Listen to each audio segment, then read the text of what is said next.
As you probably know, I've had a few little problems with my Ford Focus RS, which means I haven't had it for a while. The Ford Focus RS, that is.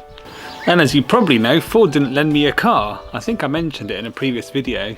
But because Ford didn't lend me a car, I was borrowing a friend's car and I sort of needed a car to go, and fortunately a friend lent me a car for a bit. I needed a car, so I just wanted a cheap car, something just to get me around while I wait for my car to be sorted.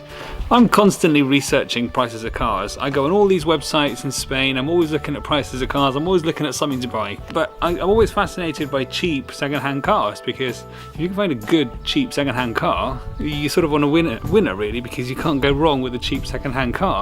But here it's very hard to find a cheap second-hand car. And I wanted to spend like no more than 2,000 euros. It was really hard to find something, and I ended up with this, which is what the camera's sitting on.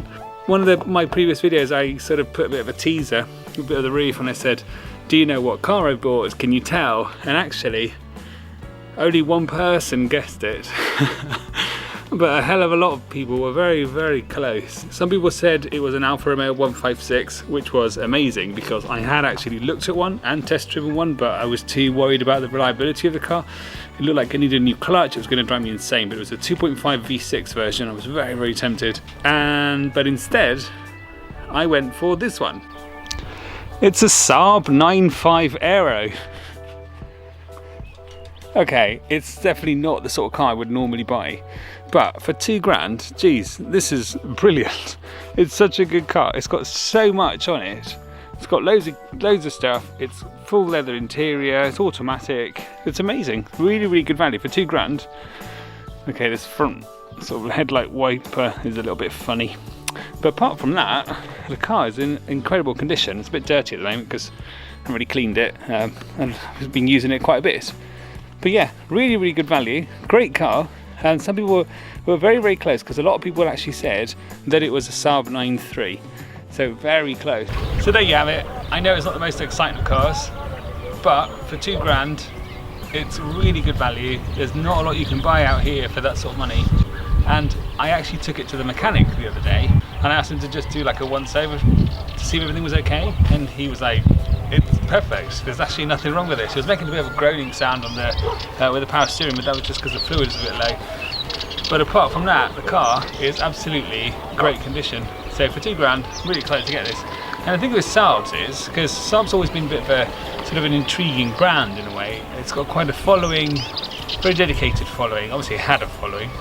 Unfortunately the brand went under, but you know, there's always, I think a lot of petrol heads have always had a bit of a soft spot for Saab, and I'm sort of glad to have one now to sort of keep the brand alive and keep the Saab name out there. I will do a little review of the car actually, because there's some really interesting features on this car, and there's like these little Saab nuances which make it a very, very interesting car, and I've been actually really enjoying driving it. The only thing it's needed is 4 new tyres, which I've just ordered.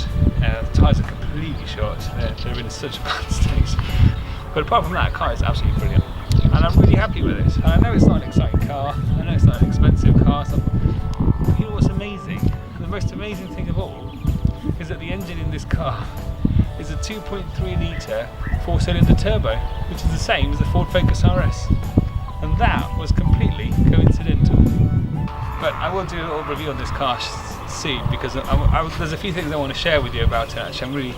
I'm quite chuffed to have got this car. I could have bought like a second-hand BMW or a second-hand Mercedes and some of these, because a lot of these petrol engines, bigger cars, their values really plummet, especially here in Spain where diesels are very dominant in the markets.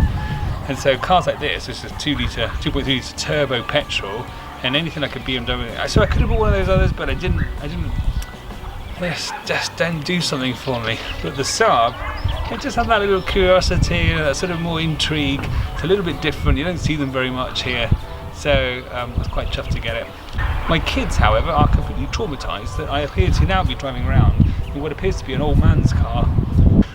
They've never heard of Saab at all. But I have told them that it's actually a very good brand. It was always a very good brand. And it's a very interesting brand and has a huge history. They don't really care about that, to be honest. I think my RS hopefully should be ready in a few days and I should get that back, which I'm really excited about. But in the meantime, This is my transport. Who would have thought? Right, catch you next time.